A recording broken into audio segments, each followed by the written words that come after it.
Doing this is Dave Hughes from MMA Weekly. It's been a little while. I should probably change the name to MMA Monthly, but I got a few things to go over. The Dustin Poirier McGregor rematch this weekend. Jake Paul fought Ben Askren. I usually cover MMA, but I'll cover this just because it's a combat sport. Do I think the fight was stopped early? Yeah. Do I think it mattered? No. Jake whooped his ass. I mean,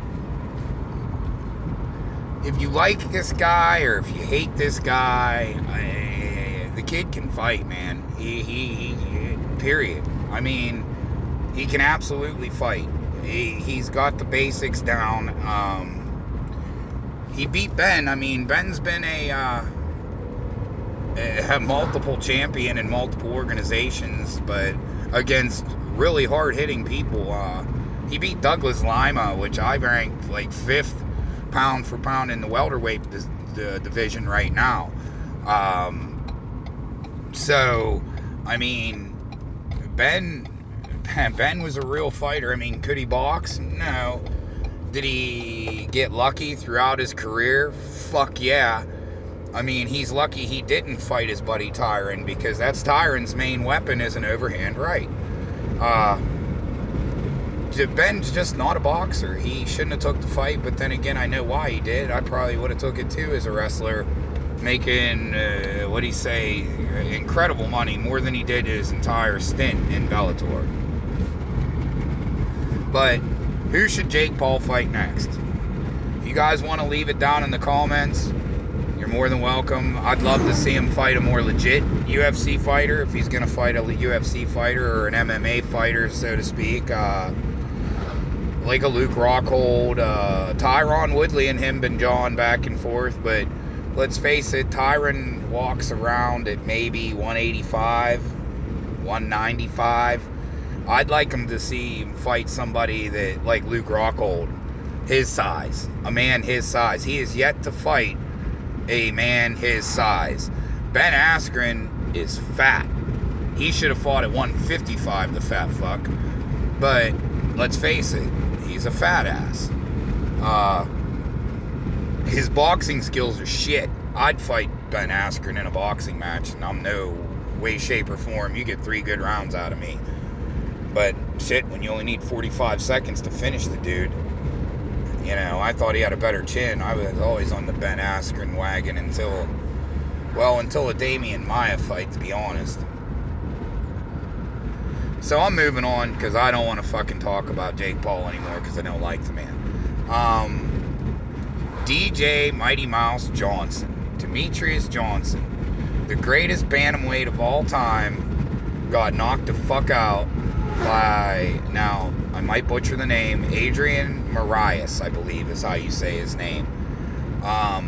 This kid shot into superstardom by beating Demetrius Johnson, and here's the thing. People were talking, oh, they need to give him an immediate rematch. Look, man, I'm a huge Mighty Mouse fan. You know what I mean? He's one of my all-time favorite fighters. But when you get defeated dominantly, like he did, getting knocked the fuck out in the first round, you don't get an immediate rematch. I mean, if that was the case, Stipe would get an immediate rematch. Let's face it, Stipe is the greatest heavyweight fighter of MMA of all time. I actually believe Fedor is, but okay. Anyway, and Stipe is going to have to be waiting in line, where I believe it's going to end up, because Dana announced today that Derek Lewis will be fighting Francis Ngannou for the heavyweight title, which is a great fight. Let's face it, Lewis already beat him once, decision, and considered the worst fight in UFC history, by far the worst heavyweight fight in UFC history. You can't even find this fight to watch on TV or watch on YouTube. It's so shitty, no one even puts it out there. If I find it, I'll put it on my site.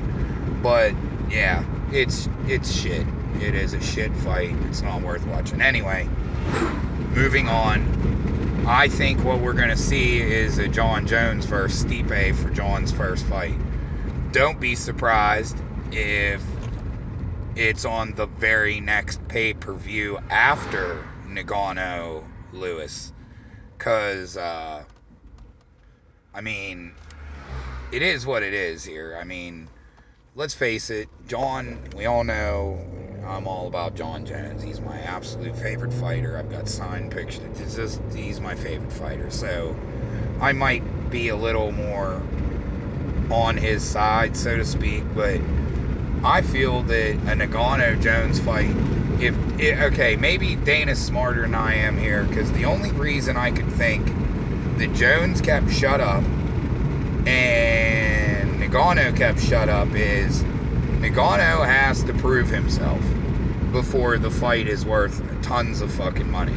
Okay, Nagano knocks out Derek Lewis, Jones beats Stipe. This fucking fight is gonna be like a Conor McGregor fight. You know what I mean? Nagano has that Mike Tyson allure to him. He knocks everybody the fuck out. But fans like myself have gotten over the Mike Tyson aura, because unless you're Mike Tyson, we don't care anymore. You can knock people out, but we learned that not only did Tyson get beat, he got beat hard. And when they lose that, I mean, they say your punching power is the last thing to go, but your chin ain't. Alright, how many times can he get popped in the chin before he goes out? I mean, he took a beating against Stipe in the first one, but I don't think the fucking guy's been touched but a couple times since. So, I mean, his chin should hold up. I think he's more like 37 years old. I don't think he knows how old he is.